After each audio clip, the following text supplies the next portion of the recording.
অনেক দিন ধরেই ভাবছি ভিডিওটা আপলোড করব, কিন্তু কিছুতে আর সেই সময়টা হয়ে উঠছে না। তো 3-4 দিন আগের ভিডিও এটা। তো রাতে বৃষ্টি হচ্ছিল, তো কি খাবো ভাবলাম ডিম করে খাই। তো এই যে পেঁয়াজ কাটতে বসে গেছি বন্ধুরা। সো হ্যালো এভরিওয়ান, কেমন আছো সবাই? আশা করছি সবাই অনেক ভালো আছো। আমার এই ভিডিওটা আশা করছি তোমাদের ভীষণ ভালো লাগবে, সবাই একটু দেখবে।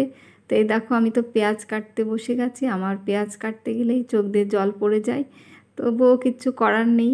পেঁয়াজ কাটা হয়ে গেছে, পেঁয়াজ আলু রসুন সব কিছু কেটে নিয়েছি। আর এই যে এখানে আমার ডিমটাও সিদ্ধ হয়ে গেছে, আর আগে থেকেই মশলাগুলো করে রাখা ছিল।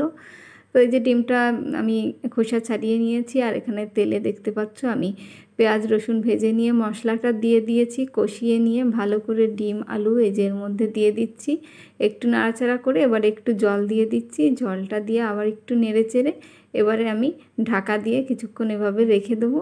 তো ঢাকা দিয়ে রাখার পর দেখো, আবার আমি ঢাকনাটা খুলে দেখলাম যে না, আমার ডিমটা হয়ে গেছে। আমি গরম মশলাটা দিয়ে দিয়েছি, এবারে নাড়াচাড়া করে নামিয়ে নিচ্ছি। তো অনেক দিন ডিম খাই না বলতে পারো, তো ভালোই লাগে মাঝে মধ্যে, কিন্তু ভালো লাগে। ডিমটা গরমের জন্য ঠিক খাওয়া হয় না, বৃষ্টি হচ্ছিলো এই জন্য ভাবলাম যে না, আজকে ঠিক ডিমটা খাওয়া যেতে পারে। আজকে যেহেতু বৃষ্টি হচ্ছে, তো আমি ইচ্ছা করে ডিমটা করলাম। রাতের এই যে রাতের খাবার ছিল এটা, ছেলেকে দিয়ে দিয়েছি, ছেলের বাবাকেও দিয়ে দিয়েছি। এবার আমি নিজেও বসে পড়বো খেতে।